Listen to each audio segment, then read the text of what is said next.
If there is one universal truth that connects every single one of us, it's this: no one is immune to unexpected delays and bad news. It doesn't matter who you are, how sincere your faith is, or how carefully you've built your life.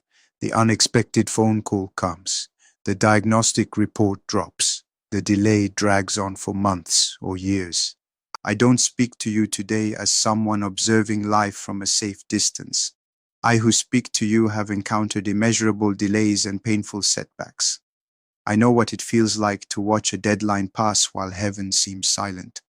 I know the sting of people's laughter, the subtle sneers and cynical doubts of those who concluded it was too late.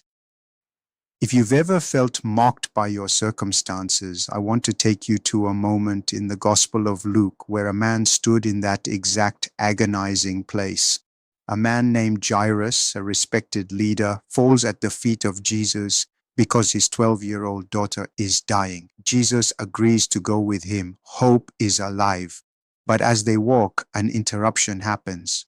A woman sick for 12 years reaches out, touches Jesus' robe, and is healed. Jesus stops. He turns around. He starts a conversation while the clock is ticking down on Jairus' dying child. Imagine Jairus' heart pounding in his chest. Lord, my daughter doesn't have time for this. Have you ever felt stranded in a divine delay while your situation deteriorated from bad to worse? While Jesus is still speaking, the worst-case scenario hits. A messenger arrives from Jairus' house with words that slice like a knife. Your daughter is dead. Do not bother the teacher any further. Notice the cold finality in that message. Human logic always puts boundaries on God.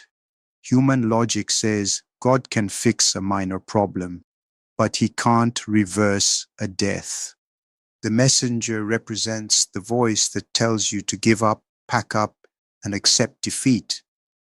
The very second that report hits Jairus' ears, before panic can take root, Jesus steps between Jairus and the bad news.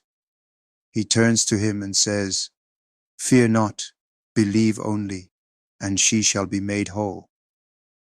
Jesus didn't deny the reality of the report. He addressed the spirit of fear trying to paralyze Jairus' soul. Active trust and paralyzing fear cannot occupy the same heart at the same time. Fear demands that you fixate on the bad news. Faith demands that you anchor yourself to the God who holds authority over life and death. When Jesus finally gets to the house, he encounters something deeper than the grief, the laughter of the crowd. The mourners were weeping, and when Jesus said, "She is not dead but sleeping," the text says, they laughed him to scorn. If you walk by faith, you will encounter people's laughter. They will mock your vision when things look dead. They will tell you you're foolish for holding on to hope. Look at what Jesus did. He put them all outside. He cleared the room of unbelief. He took only those with faith, took the girl by the hand and said, "Child, arise." And instantly her spirit returned. I don't know what unexpected delay or devastating report you're facing today.